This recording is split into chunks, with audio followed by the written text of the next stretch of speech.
A Associação de Servidores critica a PEC emergencial. Os detalhes com Nani Cox. A PEC emergencial já foi promulgada, mas continua gerando insatisfação de várias categorias de servidores. A Associação dos Funcionários Públicos do Estado de São Paulo classifica a proposta, que abriu caminho para a volta do auxílio emergencial, como uma agressão aos trabalhadores das áreas de segurança, educação e saúde, fundamentais durante a pandemia.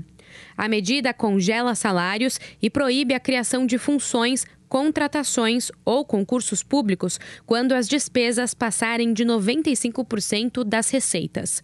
Os servidores alegam que a proposta vai gerar déficit de recursos humanos, desinteresse pelo serviço público e representa uma chantagem contra governos estaduais e municipais, que podem perder o acesso a empréstimos se não acionarem os gatilhos.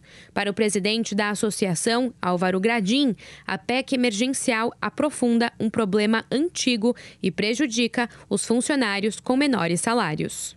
Independente dessa PEC, os municípios, estados também, eles já vinham, de uma certa maneira, não assim abertamente mostrando, mas também não concursando, não contratando pessoal. E quando oferecem algum tipo de serviço, realmente são salários aviltantes. Segundo o economista da Tendências Consultoria, Fábio Klein, a PEC traz ajustes necessários, mas ainda de forma tímida. O Brasil tem menos servidores públicos per capita do que na média mundial. Então, nesse sentido, já há um déficit, porém gasta acima da média com o pessoal. Então, a PEC emergencial, ao criar uma nova rodada do auxílio, atendeu a esse chamado urgentíssimo.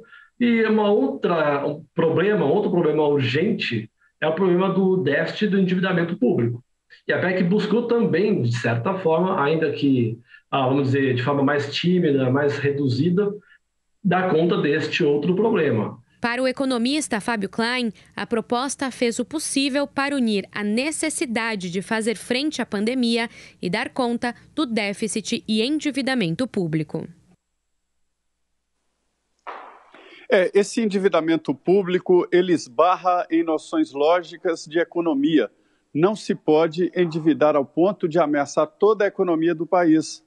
Por isso que todo o processo de ajuda, todo o processo de incentivo à iniciativa privada que está interrompida deve ser precedida de uma previsão legal. É um momento em que é exigida uma situação de equilíbrio e é isso que o Ministério da Economia tem que ver.